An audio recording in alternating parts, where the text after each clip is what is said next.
A paz do Senhor, queridos. Estamos aqui mais uma vez para mais um papo de escola bíblica dominical.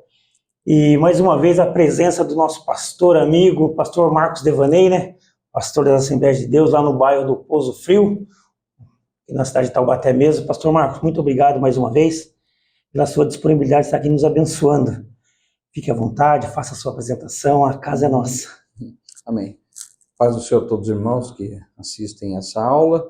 Agradeço a oportunidade mais uma vez, é sempre uma honra podermos participar desse evento e ajudar a divulgar aí bons ensinos da Palavra de Deus aqui, conforme a nossa lição de escola dominical, né? Que Deus possa abençoar essa aula e o coração de todo aquele que ouvir, que o Espírito Santo possa complementar esse ensino.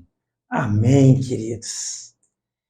Hoje nós comentaremos um pouquinho da lição de número 12. Já estamos aí na reta final desse trimestre, né? Trimestre abençoado, onde nós estudamos a Igreja de Cristo e o Império do Mal. Como viver neste mundo dominado pelo espírito da Babilônia.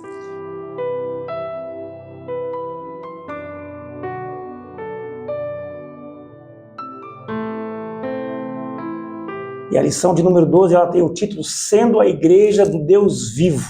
Olha que maravilha. Esta aula ela vai ser uma aula presencial, né? No domingo, dia 17 de setembro de 2003. E o nosso textuário, queridos, ele vai nos mencionar assim: que este grande mistério, digo, porém a respeito de Cristo e da Igreja. Isto está registrado lá em Efésios, no seu capítulo de número 5, e o versículo de número 32. E a verdade prática ela vem nos dizer assim: a noiva de Cristo não pode ser mundana, pois ela é guardiã da verdade revelada, e as suas vestes devem manter imaculadas para as bodas do Cordeiro. Que maravilha, pastor Marcos. Amém. O senhor quer acrescentar alguma coisa aqui na verdade prática, que o senhor achou aqui? Nosso pastor Douglas Batista menciona desta forma. Sim, perfeito. Não, está bem claro aqui. Eu só acrescentaria que esta aula nos remete a uma situação de humildade. É o grande problema que nós temos visto hoje nos ensinamentos do mundo, na tentativa de infiltração dentro da Igreja de Cristo, através de um pecado muito sutil que é o orgulho. Então, cada dia que passa, nós estamos vendo assim, as pessoas mais sensíveis a qualquer tipo de exortação, a qualquer tipo de correção, e não deve ser assim. Nós temos que manter a humildade. A lição de hoje, quando ela fala sobre a coluna e a firmeza da verdade, ela nos remete à necessidade da igreja ter sempre a capacidade de assimilação dessa verdade, primeiro para ela, para em seguida fazer a divulgação. Então, eu entendo que a lição ela vem para nos trazer esse posicionamento de humildes. Nós precisamos da palavra, inclusive para a correção. Amém. Aí, queridos, está vendo só? E esse foi apenas um comentário sobre a verdade prática, hein? Então, segura aí, fique ligado que o Senhor tem algo de maravilhoso através da vida do pastor Marcos Devaney aqui, para abençoar a sua vida. Mas antes de nós darmos continuidade aqui, deixa eu pedir um grande favor para você, que está nos assistindo, nos ouvindo. Se possível, né? Seja você também um canal de bênção. Compartilhe essa videoaula nos seus contatos, seja você um abençoador. Nós estamos aí nas plataformas digitais, né? Tanto no YouTube, quanto no Facebook, no Spotify, no Deezer. E queridos, olha que lindo que é a palavra-chave desta aula. É a igreja. A palavra-chave dessa aula de número 12 é a igreja. E a introdução a qual o pastor Douglas Batista ele nos menciona, ela nos diz assim, ó: os efeitos do mundanismo são percebidos quando a igreja deixa de ser pautada pelos valores da fé cristã. Isso está lá em 2 Timóteo, no seu capítulo de número 3, do versículo do 1 até o versículo 5. Aqui é só um breve resumo dos versículos. Infelizmente, a igreja local não está imune às influências nocivas da sociedade. Isso também se encontra lá em 2 Pedro, no seu capítulo de número 2, e o versículo de número 1. E olha que lindo que fica agora. É importante reafirmar a natureza da igreja e destacar o seu relacionamento com Cristo. Hoje, a proposta, tanto minha quanto do pastor Marcos aqui, é chamar a atenção para o papel da igreja, do Deus vivo, como coluna e firmeza da verdade. O pastor Marcos já até mencionou isso, ali falando um pouquinho da verdade prática, né? Está lá em 1 Timóteo, no capítulo de número 3, e o versículo de número 15. E agora eu já vou passar aqui para o pastor Marcos, onde ele já vai adentrar aqui no primeiro tópico, onde que ele tem o subtópico, né, o tema, a natureza da igreja do Deus vivo. Pastor Marcos, pode ficar à vontade, a casa é nossa aqui. Pode ministrar uma para nós agora. Graças a Deus. Nossa lição ela foi bem estruturada nesses seus 3 tópicos aí e as suas divisões, falando sobre, primeiramente, a compreensão do que é a igreja, a importância da palavra e do processo de santificação, e nos remete na terceira etapa que não somente temos que saber, reter e viver a verdade, como também propagá-la. Senão, esse conhecimento fica limitado em seus efeitos. Então, a natureza da igreja do Deus vivo e o subtópico 1 que fala a casa do Deus vivo, é muito importante a compreensão do que é a igreja em si, o conceito que tem, não como uma organização religiosa, não como uma organização humana, nunca ser dependente meramente das boas práticas administrativas, das boas técnicas. Houve uma época, irmão Eduardo, que a neurolinguística surgiu no meio empresarial aí, com metodologias de treinamento, de uma forma subliminar de treinar melhor, capacitar os seus líderes. E a gente percebeu que muitas igrejas aderiram e tentaram, entre aspas, cristianizar a neurolinguística, trazendo as mesmas metodologias, né? Levando casais para um hotel para um fim de semana, ficando a madrugada acordado, exatamente o que o mundo fazia. Na verdade, não precisamos de nada disso. Tendo a verdade e sendo a casa do Deus vivo, é essa a importância desse primeiro tópico aqui, o próprio Espírito Santo é capaz de fazer todo esse direcionamento, essa fortaleza que é a igreja, essa edificação viva através da própria ministração do Espírito do Senhor. Aqui a casa do Deus vivo, conforme foi orientado pelo irmão Douglas Batista, ela vai entrar nesse conceito do que é a expressão a casa de Deus, que também está mencionada aqui no trecho de 1 Timóteo. Ele faz aqui uma explicação muito boa de que no Antigo Testamento, quando se referia à casa do Senhor, era mais focado na questão do templo, mas qual era a importância do templo? Era o ponto de conjugação, o ponto de congregação do povo de Israel, a realização dos sacrifícios, dos grandes eventos, das grandes festas, como uma forma de congregação do povo de Israel. Hoje nós temos a figura no Novo Testamento pouco mais difusa, com a presença do Espírito Santo na vida de cada cristão. Nós somos partícula, sim, da grande igreja de Cristo, mas isso não tira, de forma nenhuma, diminui a importância da congregação, como o escritor de Hebreus ressalta, e não devemos ter o hábito de deixar a nossa congregação. E todos os exemplos que nós temos de corpo de Cristo remete a uma união de um corpo, os membros trabalhando em harmonia.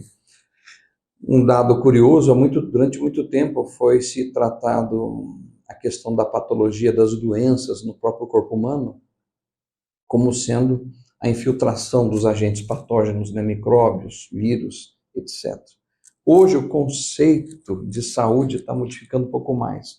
Hoje eles entendem que se o corpo está bem equilibrado, se o corpo está saudável e os seus órgãos internos funcionam numa harmonia boa, está havendo equilíbrio químico, a quantidade certa de água no corpo, se isso está sendo mantido, o corpo se torna muito mais resistente. Então o conceito de doença hoje está mais ligado a um desequilíbrio do próprio corpo do que a força dos agentes patogênicos externos. Então isso daí eu acho que é interessante, que esse conceito nos remete a isso que a lição está falando. Nós somos a casa do Deus vivo. Se Deus está entre nós e se o corpo está ajustado na palavra, se nós estamos andando em conformidade com o cabeça deste corpo que é Cristo, as influências do mundo não vão ter lugar. As doenças espirituais não vão ter lugar na igreja. E com isso daqui nós temos então, nesse tópico, esse direcionamento, essa alusão de que Deus, ele é um ser pessoal, não se mistura, não se imiscui com a sua própria criação, ele é senhor da criação e não faz parte da criação. E com isso daí ele se relaciona com a sua criatura, ele tem essa capacidade de controlar, de realmente dominar toda a situação que existe não só na Terra como em todo o universo, mas ele se relaciona nesse microcosmo que é o da criatura, cada ser humano deste planeta, cada um dos bilhões de seres humanos que existe, este Deus é capaz de tratar individualmente com cada um. E aqueles que se submetem a isso fazem parte da igreja, se submetem ao Evangelho da Verdade. Puxando isso, nós vamos para o tópico 2, que é a coluna e a firmeza da verdade. Posso já? Pode, fica à vontade. Tranquilo. Se nós somos chamados nesse texto de 1 Timóteo, no capítulo 3, parte B do versículo 15, de a coluna e a firmeza da verdade, então isso nos traz já uma grande responsabilidade de todos os aspectos que nós podemos ter aí numa edificação, que ela vai aumentando realmente o seu tamanho, a sua altura. A coluna se torna realmente uma coisa impressionante em termos de necessidade, em termos de importância. Cristo é a pedra angular.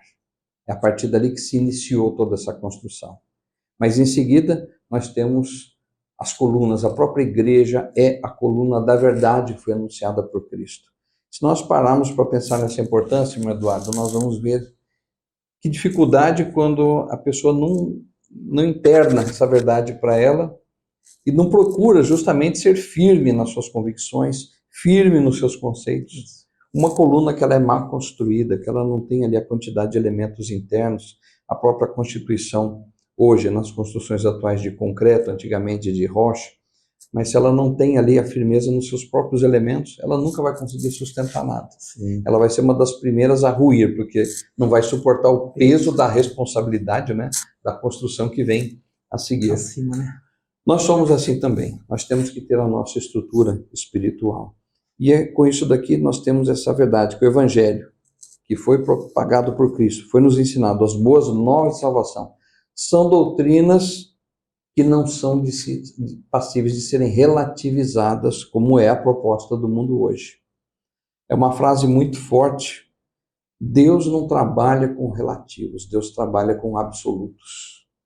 E a sua mensagem, ela é absoluta.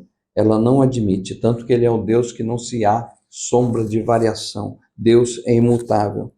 Nós temos aqui até um texto paralelo que não está mencionado na lição, mas é Gálatas, em seu capítulo 1 e versículo de número 8, onde Paulo ele é tão enfático nesse sentido que ele fala desta forma: mas ainda que nós mesmos, ou um anjo do céu, vos anuncie outro evangelho, além do que já vos anunciamos, seja considerado anátema, seja amaldiçoado. Qualquer mensagem diferente daquela. E é esta mensagem imutável que a igreja é conclamada na grande comissão, em Mateus 28:20, ide, pregai o evangelho a toda criatura.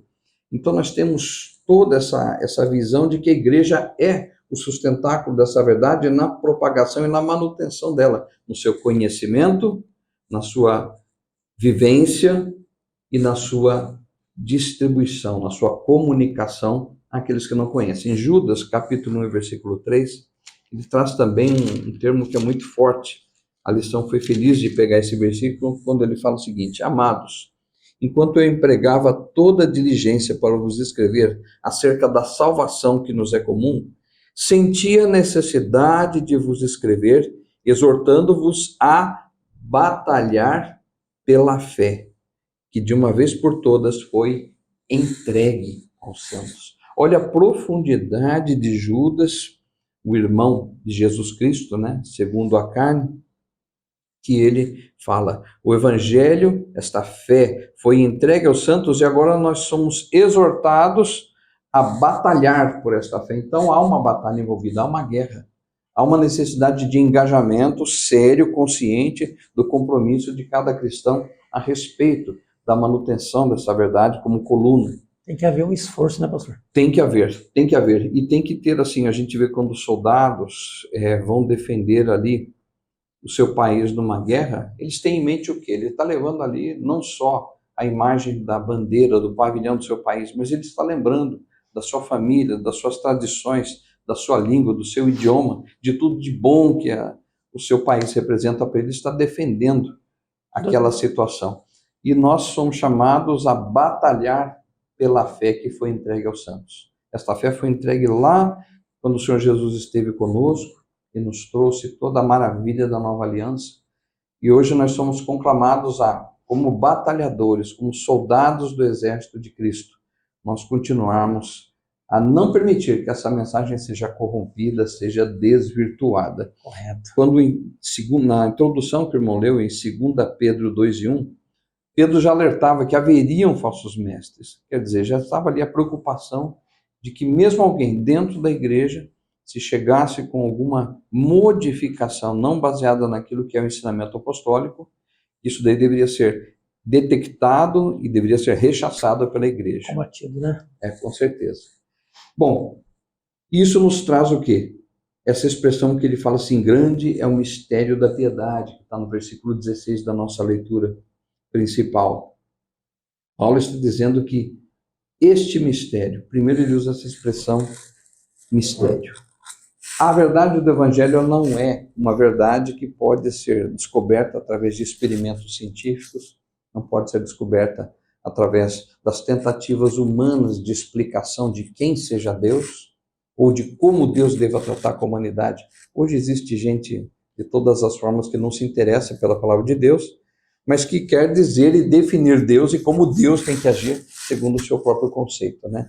Uma sociedade muitas vezes hedonista, antropocêntrica, então ela fica procurando seus próprios interesses e prazeres e quer adaptar Deus àquilo que ela acha que é mais conveniente. Mas é o contrário que nós somos chamados pela palavra. Nós somos instados por Oséias em conhecer e prosseguir em conhecer a este nosso Deus, e só assim seremos servos realmente dentro dessa segunda palavra que ele coloca como piedade. Piedade, eu sei que existe um conceito um pouco confuso nas pessoas, porque é mais usado largamente hoje, como aquela empatia que nós temos com a dor alheia, o amor pelas pessoas que estão sofrendo, vamos minimizar a dor dessas pessoas. Então, as pessoas falam assim, piedade, pensa nisso. Isso. Mas o padrão bíblico para essa palavra, quando somos chamados a uma vida pia, uma vida em piedade, uma vida piedosa, o conceito é outro. O conceito é falar no amor das coisas de Deus, a ponto que nós possamos viver isso. O interesse e a vivência, que é a obediência expressa através dos próprios atos. Aqui, a lição, nesse terceiro subtópico, ele termina de uma forma muito bonita, eu vou reproduzir aqui. Cristo se manifestou em carne, foi justificado em espírito, visto pelos anjos, pregado aos gentios, crido no mundo e recebido acima na glória. A igreja, ela é a fiel portadora dessa verdade. Então nós temos que ter isso em mente. Partindo aqui para o tópico 2 da lição, já podemos, né? Pode. Cristo e o relacionamento com a igreja. Essa parte aqui que eu estava me referindo quando nós começamos a aula, com relação à humildade que nós temos que ter. Porque santificação e pureza são temas que nós sabemos, fazem parte da pregação, para que a igreja possa manter-se. E aqui eu faço menção aqui da lição, quando fala-se que nós somos purificados por meio da lavagem de água pela palavra. Paulo usa essa expressão em Efésios capítulo 5 e verso 26. O próprio Senhor Jesus, ele fala que nós somos purificados, santificados na palavra. Jesus, na sua oração sacerdotal, ela faz isso. João 17:17, o próprio Cristo fala, santifica-os na verdade, a tua palavra é a verdade. Então nós somos conclamados a viver a palavra para viver o objetivo da santificação. A santificação muito mais do que uma questão de privações de situação A, privações de ver situação B, privações de podermos recusar ofertas quaisquer do mundo, ela diz respeito a um caminho exato. Para os jovens da minha igreja, eu sempre costumo falar, nós temos um trabalho, uma escola próxima, que é a escola municipal, ali próximo no nosso bairro, do Monjolinho, e nós vimos problemas muito sérios nessa adolescência, nessa mocidade, em relação, por exemplo, a problemas de precocidade de responsabilidades. Certo. Adolescentes que nem desenvolveram ainda o próprio corpo na fase de mudança hormonal, já sendo mamães muito cedo, 13, 14 anos. Triste, né? Jovens que ainda não puderam completar os seus estudos, não estão capacitados, preparados para enfrentar um mercado de trabalho cada vez mais exigente. E esses jovens já estão sendo chamados e se tornando, né, pais, sendo chamados à responsabilidade e muitas vezes não possuem estrutura mínima, emocional ou financeira, para assumir uma família, para criar família. Correto. Então eu costumo falar para os meus jovens o seguinte: hoje ser servo de Deus é esquivar-se dessa série de armadilhas que o mundo está colocando. Se vivermos uma vida em santidade, conforme a palavra de Deus, nós estamos, na verdade, não apenas nos esquivando, nós estamos vivendo um caminho diante do qual não há tropeço e há muito menos dores de cabeça que uma vida liberal e responsável que é proposta pelo mundo. Quantas pessoas seduzidas por uma vivência simples, sem responsabilidade, sem pensar no amanhã, vivendo somente o prazer momentâneo, depois comprometem a vida inteira com responsabilidades que não era a hora ainda de assumir. Haverá o tempo de assumir.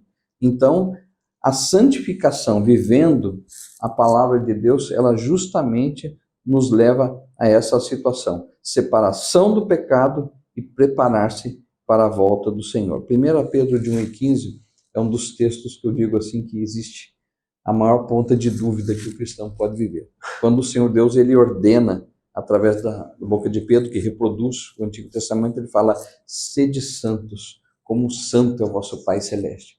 A primeira reação do ser humano é se defender, mas eu nunca serei santo como Deus é santo. Mas Deus está dando uma ordem.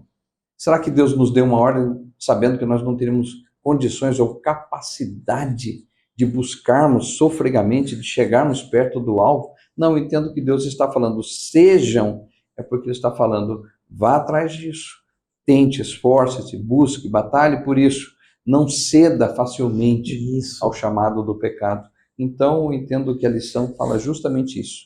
E Hebreus 12:14 é um texto muito sério.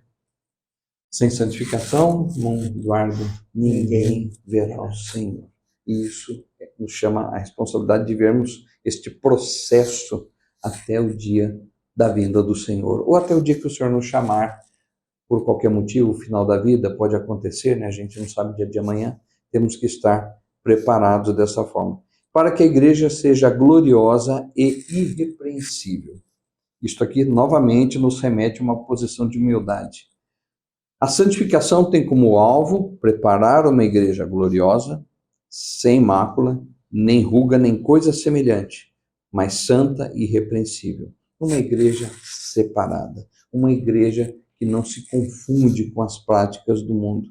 E esse relacionamento, que até a lição nos remete em 2 Coríntios 11:2, Paulo está falando que é um relacionamento tido como um relacionamento conjugal, espiritualmente falando, mas conjugal, da igreja, a comunidade dos crentes, com o seu próprio Senhor e Salvador, Jesus Cristo. Em Apocalipse, nós somos vistos como a noiva do Cordeiro. É assim que é representado ali através do apóstolo João. Então, uma noiva, ela tem a fidelidade e ela se prepara para o grande momento do encontro com o seu amado, a partir do qual terão uma vida juntos, né? No caso da igreja, uma vida sem tempo definido, né? Por toda a eternidade. Então, nosso projeto Amor de Vida sempre tem que ser a eternidade. Quando nós pensamos na eternidade, comparamos com os problemas presentes, comparamos com as situações de tentação, irmão Eduardo, nós vemos que, por uma coisa efêmera, eu vou trocar uma promessa eterna, uma promessa de uma vida eterna, não faz nenhum sentido. Então, a igreja, como noiva gloriosa e irrepreensível, nós temos que ter aqui a visão de uma igreja que separa-se do mundo e trabalha pela pureza em si.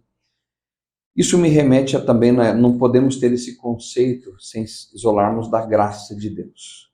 No Antigo Testamento, naquela famosa cena onde Balaão é chamado para amaldiçoar o povo de Deus, e Balaque pede que ele amaldiçoe, e ele fala textualmente o seguinte: Balaque, o que Deus colocou nos meus lábios, eu vou falar agora.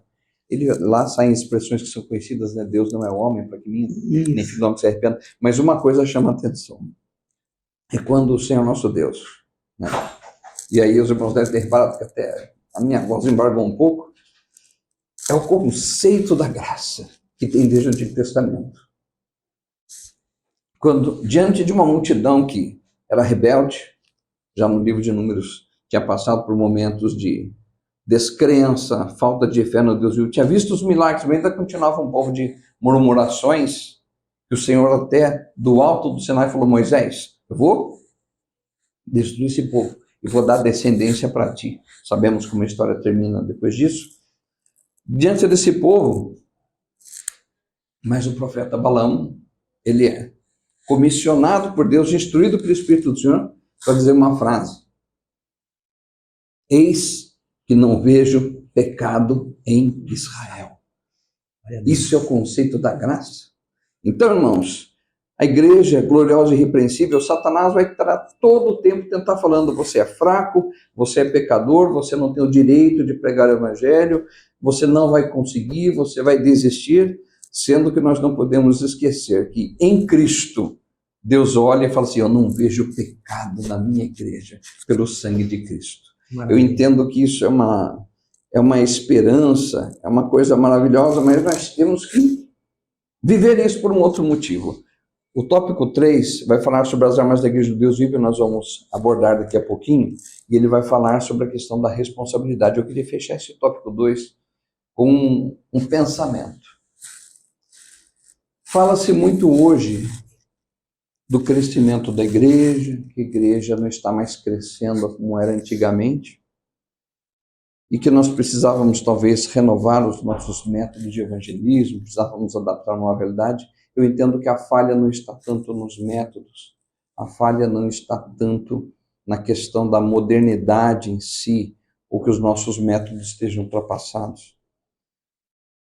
Irmão Eduardo, para uma esposa poder gerar filhos, ela tem algumas condições básicas. Primeiro, que ela esteja saudável, ela não pode ser uma mulher estéril. Quantas mulheres na Bíblia ansiavam por gerar filhos e não podiam? Primeiro, essas mulheres tiveram que ser curadas por Deus, para depois poder gerar filhos. E segunda coisa, a Bíblia fala: o marido conheceu a esposa. A esposa precisa ter um momento íntimo com seu marido para que ela possa conceber e gerar filhos. O que será? Eu faço essa pergunta para você, aluno da escola dominical que está assistindo essa aula. Você está na condição de estar sarado realmente, fisicamente, saudável espiritualmente, e tem essa comunhão com Cristo, que é o esposo, o noivo da igreja, tem essa comunhão somente através de uma situação de saúde espiritual e intimidade com Jesus é que se pode gerar filhos. Eu queria levar essa reflexão para os irmãos com relação à obediência à palavra. E por último... Pastor Marcos, só um minutinho antes do senhor adiantar esse tópico de número 3. Perfeito. O senhor tomar um golinho de água. Deixa eu fazer uso aqui de uma palavrinha bem rápida. Queridos, você que está aí nos assistindo, nos ouvindo, você já teve a curiosidade de acessar o site da nossa igreja? Anote aí. É www.adtaubatesede, tudo junto, adtaubatesede.com.br. Lá, queridos, você vai encontrar artigos maravilhosos para a sua vida. Testemunhos lindos daquilo que o Senhor tem feito. Ali você vai encontrar hinos de louvores indicados pela nossa igreja para adoração a Deus aí na sua casa, no seu lar, hinos que vão edificar não somente a sua vida, mas a sua casa, a sua família, hinos que vão alegrar o seu coração, o coração dos seus filhos, o coração do seu esposo, sua esposa, ou seja, hinos que vão alegrar o coração de todos que residem e habitam aí com você no seu lar. Outros sim, ali nós temos também, em nosso acervo, várias ministrações da palavra bíblica em cultos que já foram gravados. E olha que maravilha, ali nós também temos acervos de algumas de nossas videoaulas que foram ministradas no decorrer desse ano até o dia de hoje. E vale a pena ressaltar aqui, né, amados? O pastor Marcos Devaney, aqui hoje nos abençoando novamente, como já foi bem falado, ele esteve ministrando aqui para nós a aula de número 8 desse mesmo trimestre, juntamente com a sua esposa, irmã Roseli. Foi uma aula maravilhosa, uma aula gratificante, uma aula nós falamos sobre o transgêneros, né? E olha que coisa linda, ele fez essa aula tanto na videoaula, como nós estamos fazendo aqui hoje, mas ele também foi o pastor, o professor, ou seja, a pessoa que ministrou essa aula presencialmente, fisicamente, aqui em nosso templo sede, para toda a nossa membresia. E foi uma aula radiante. Se você que perdeu, você não pôde vir aqui esta data, adentre aí ao nosso site e ali você vai poder assistir a essa aula que já está gravada. Outro sim, nós estamos aqui no templo sede. Pastor Marcos Devaney é um dos nossos pastores que hoje está pastoreando uma igreja no nosso campo, a igreja lá do bairro do Pouso Frio. Está ali fazendo um trabalho com excelência, também com a sua esposa, com todo o corpo de obreiro que está ali com ele. Queridos, tem sido uma bênção. E o pastor Marcos ele acabou de falar aqui algo maravilhoso sobre as ferramentas de evangelismo. Olha que maravilha. No nosso acervo também, nós temos vários trabalhos de ministrações de culto ao ar livre, ou seja, aquele velho e famoso chamado de evangelismo pessoal. Pastor Sérgio Dublins, que é um pastor abençoado, aqui do nosso tempo também, e ele está liderando esse trabalho de evangelismo na praça. Quinzena sim, quinzena não, a igreja está lá na Praça do Epaminondas, ministrando ali palavras, louvores, e olha para você ver que maravilha. Final de semana passado, teve um trabalho de evangelismo, na Praça Dom Epaminondas, aqui no centro da cidade de Taubaté, onde nós estamos. 34 almas se renderam ao Senhor Jesus Cristo. Maravilha. 34 almas confessaram que somente o Senhor pode transformar a sua vida, ou seja, entregaram a sua vida para o Senhor Jesus Cristo. Fica uma dica para você que nos assiste. Eu ainda acredito que o evangelismo pessoal é a melhor ferramenta e maneira de você evangelizar alguém. Onde você vai estar com a palavra de Deus, olho nos olhos, você vai estar ministrando a palavra e você já vai estar percebendo qual é a reação daquela pessoa que está ali te ouvindo, recebendo o alimento, o pão vivo, o maná que desceu dos céus. Coisas grandiosas. Então, recomendo para você mais uma vez, acesse nosso site www.adtaubatesede.com.br. Lá vai estar todos os trabalhos da nossa igreja local e ali também vai estar todos os endereços das nossas congregações espalhadas por toda a cidade de Taubaté. E agora, para a gente finalizar aqui, devolver a palavra ao pastor Marcos Devaney, você que está nos assistindo aí, eu não sei onde que você está nesse exato momento, mas eu falo para você, a Igreja Assembleia de Deus, Ministério Taubaté, hoje, pela graça e misericórdia de Deus, ela tem uma igreja em todos os bairros da cidade de Taubaté. Então, não perca tempo. Venha com a sua família assistir um dos nossos cultos, onde nós temos pastores, obreiros, por todo o campo aí, instrumentos de Deus para abençoar a sua casa e a sua vida. Amém, queridos? Pastor Marcos, vamos dar continuidade aqui no tópico número 3? Amém. Vamos Fique à vontade, meu. para o encerramento da lição. Amém. Onde o tópico 3 fala as armas da igreja do Deus vivo. Então, este Deus vivo, que lá no tópico nós vimos que não tem como ser comparado, por isso que é chamado Deus vivo, não tem como ser comparado com essas divindades todas criadas aí pela humanidade.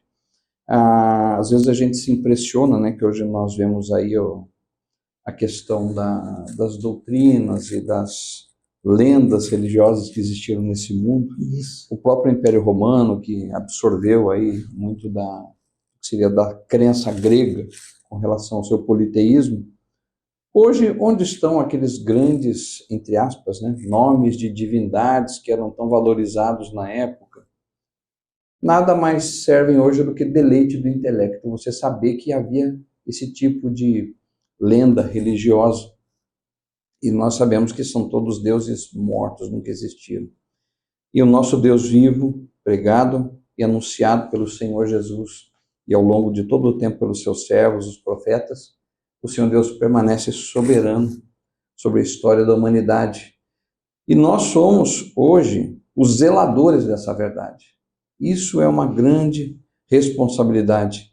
Lucas 21:33, citado na nossa lição, o Senhor Jesus fala que passará o céu e a terra, mas as minhas palavras não hão de passar.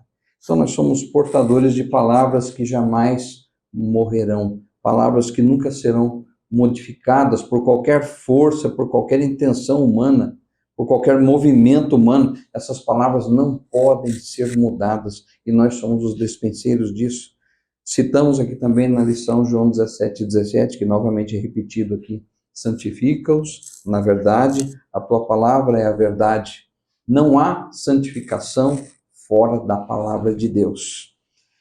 E com isso nós somos despenseiros. 1 Pedro 4:10, que eu até abri aqui para ler para os irmãos, Pedro está recomendando aos irmãos servir uns aos outros conforme o dom que cada um recebeu, como bons despenseiros da multiforme graça de Deus. Somos despenseiros, nós temos acesso à dispensa de Deus para entregar àquele que necessita uma mensagem que vem dos céus conforme a necessidade de cada um. Isso é uma honra muito grande, é um privilégio muito grande, mas também é uma responsabilidade muito grande.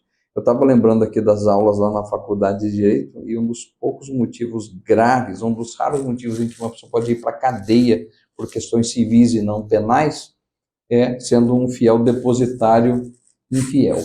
Então, quer dizer, se ele tem uma responsabilidade de tomar conta de algo, é ele que recebe essa responsabilidade e ele não agir de acordo, ele se torna culpado, realmente. Isso é visto no direito civil de uma forma grave, né? Então, quer dizer, nós somos hoje os despenseiros dessa verdade. Pois bem, aí a lição fala claramente a quantidade de símbolos que Jesus fez, chamando essa responsabilidade. A parábola dos 2 servos, a parábola dos talentos, do servo vigilante, o do mordomo infiel, das 10 minas. Todas essas parábolas estão trazendo a imagem justamente da responsabilidade que cada salvo tem que ter. Eu achei que o irmão Douglas Batista ele foi muito feliz quando ele usou essa expressão. Este compromisso é inegociável. Não tem como negociar essa responsabilidade. Senhor, eu quero crer, mas eu vou enterrar o meu talento. Não, isso daí não é característica de um servo bom e fiel. Então nós temos, olha, ele coloca assim, espera-se que o salvo, e eu acrescento aqui uma palavrinha minha, Marcos, que o verdadeiro salvo, muita gente se julga, o verdadeiro salvo cumpra o seu dever com irrestrita, ou seja, sem restrições, lealdade. Assim, a igreja deve zelar pela verdade das Escrituras, viver e propagar a mensagem bíblica com fidelidade. A propagação e mantendo a estrutura dessa coluna, que é o que diz o tópico 2, o ensino dessa verdade. Nós temos que manter esse alicerce vivo. Gerações se passaram, né, irmã? Isso. Nós lembramos com carinho aí do pastor Ezequiel, à frente da igreja, ensinando. Temos hoje o pastor Luiz Francisco. Mas a quantidade de doutrinadores, eu lembro com carinho, muitos talvez que nos assistem não conhecendo, o irmão Benedito da Costa, um grande ensinador na época da nossa escola teológica aqui de Taubaté.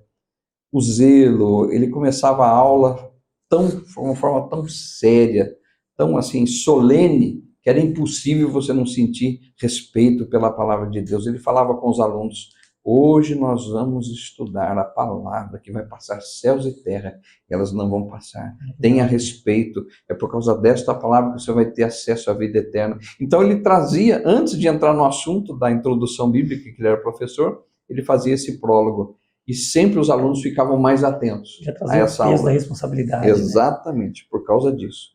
Então, a lição tenta nos dar esse aspecto de nós termos a necessidade de ensinar, a liderança, né? 1 Timóteo 3:2 fala que todo aí o servo de Deus deve ser apto para o ensino. Primeiramente, compreender as Escrituras. Hoje nós temos uma facilidade tão grande de cursos online, ofertas até mesmo de cursos gratuitos oferecidos pela igreja, que é importante que todo crente da Assembleia de Deus seja conhecedor da confissão de fé da igreja. Não adianta nós assistirmos vídeos de outras denominações, de outras linhas de fé, que pode até gerar uma confusão.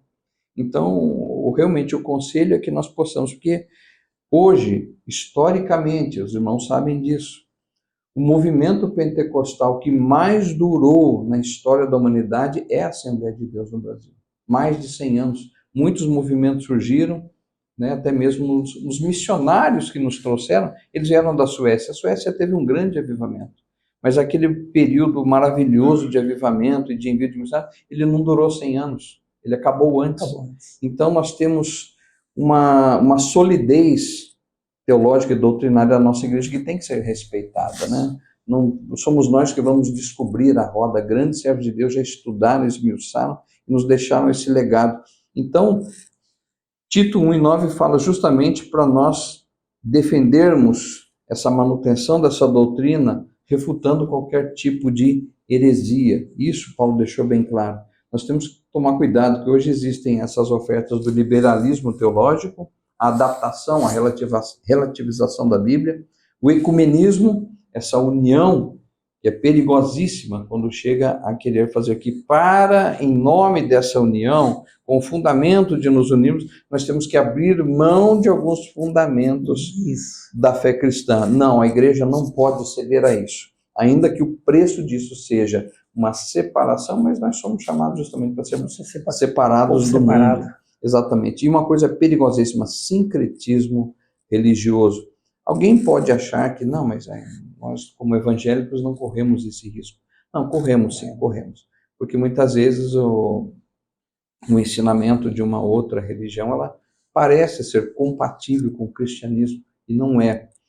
Nós tivemos nos anos 80, eu era jovem, eu comprava muito material evangélico, e nós sofremos, por exemplo, com um pouco de influência de culturas orientais até mesmo, né? Nós lembramos de um livro aí, que é de um grande servo de Deus, Paul Yong-Cho, mas o livro A Quarta Dimensão ensinava sobre técnicas de mentalização da bênção, para depois você orar a Deus, para que você pedisse a Deus exatamente a mentalização, para que Deus pudesse atender a sua vontade. Isso daí são técnicas orientais, vem da religião lá do passado, mas que não dizem respeito, né, à nossa fé e realmente ao padrão bíblico. Então nós temos que tomar cuidado. A verdade bíblica deve ocupar a primazia na igreja. Aqui eu volto para a palavra de Deus, na segunda carta de Paulo a Timóteo, no capítulo de número 2 e número 15, e ele fala: procura apresentar-te a Deus aprovado, como obreiro que não tem do que se envergonhar e que maneja bem a palavra da verdade. Vamos ser sinceros, igreja de Cristo, não dá para ser um bom manejador da palavra de Deus, limitando-se à aula de escola dominical, limitando-se ao culto, os que vêm na aula de escola dominical, limitando-se ao culto de domingo e ficando segunda, terça, quarta, quinta e sexta ocupados com coisas de homens e não darmos o devido espaço à busca do conhecimento da palavra de Deus. Temos que ser humildes e reconhecer que devemos nos alimentar da palavra diariamente, tanto quanto nos alimentamos o corpo físico com os alimentos. Aqui cita que na tese 54, Lutero ensinou que ofendemos a palavra de Deus quando no sermão não há tempo ao estudo da Bíblia, ou seja, a exposição da Bíblia não é o cerne da pregação. Isso é realmente uma preocupação. Eu até falo na minha congregação, falo assim, eu não gosto quando alguém é chamado para dar uma saudação, e ele fala, e no final ele fala assim, para não ficar nas minhas palavras, somente nas minhas palavras, eu vou abrir a Bíblia aqui, vou ler o versículo, não, eu vou falar para ele, eu espero pacientemente, para não causar nenhum tipo de constrangimento, mas eu chamo essa pessoa e falo, não faça isso. Comece pela palavra de Deus, disserte na palavra, depois você entra no testemunho, na experiência pessoal. Esse é o verdadeiro caminho. Finalizando a aula aqui, no tópico que eu vejo que é interessante que nós fecharmos, irmão Eduardo, é sobre a missão da igreja, que tem a ver com o ensino da verdade e o zelo pela verdade. A pergunta que eu faria, e essa ilustração não é minha, ela foi ministrada aqui nesta igreja algum tempo atrás por um outro pastor. Essa caneta que eu estou segurando aqui nas minhas mãos, ela foi comprada, ela foi adquirida com uma missão. Qual é a missão de uma caneta? É escrever. É realmente registrar um pensamento, uma frase, uma palavra, ou fazer algum símbolo que seja necessário para mim, deixar registrado para não dar chance ao esquecimento, ou para realmente guardar o conceito correto de alguma coisa. Então a missão dessa caneta é escrever. Se essa caneta deixar de escrever, qual que é a nossa primeira reação, irmão? Nós deixamos ela de lado e vamos atrás de uma outra caneta que ainda esteja cumprindo a missão dela, que é escrever. Essa aqui eu posso até vir a guardar, mas geralmente não acontece isso, guardar com algo, um sentimento, foi meu pai, minha mãe que me deu, vou guardar ela. Mas a missão dela ela já não está mais cumprindo. Muitas vezes ela é jogada no lixo. Né? E muitas vezes é jogada no lixo e nós temos que ficar aqui procurando realmente alguém que esteja desempenhando a missão. O pastor que fez a ilustração, ele também fez uma outra ilustração, uma vassoura, e a pergunta para as donas de casa. Qual é a missão de uma vassoura? Servir para limpar, para varrer. Mas chega um tempo que ela pode esgarçar-se ali, começar a abrir muito ali os seus filamentos, e ela não consegue mais varrer. Ela varre, mas ela deixa um rastro de sujeira. Ela não está mais conseguindo cumprir a sua missão. Então o que a gente faz? Vai e traz uma outra vassoura para terminar a missão da limpeza. Qual é a dona de casa que tem um compartimento na sua casa para guardar todas as vassouras que não estão mais servindo? Não, mas elas são minhas, elas vão ficar guardadas aí, elas não estão servindo mais, já acabou ali a cerda dela, mas eu vou guardar porque ela me serviu durante muito tempo. É assim que as donas de casa fazem? Não. Elas dispensam essa, entregam aos monturos e vão usar efetivamente quem está cumprindo a missão. A missão da igreja é pregar o evangelho. Então, nós devemos terminar essa aula com um pensamento muito sério. Como que nós estamos em relação à missão da igreja? Ide e pregai o evangelho a toda criatura. Será que nós não estamos nos perdendo na nossa missão com preocupações somente de organização, preocupações somente de denominação? Estamos esquecendo da missão da igreja? Se acontecer isso, se a igreja perde a missão, o que acontece? O Senhor Deus, ele não é, pelo caráter divino, ele não é alguém que dispensa. Mas eu vejo na palavra de Deus uma igreja que está dissociada da missão, automaticamente ela está dissociada da palavra e incorre em heresia, incorre em pecado. Uma coisa é condição sine qua non, uma coisa acontece, a outra vem junto.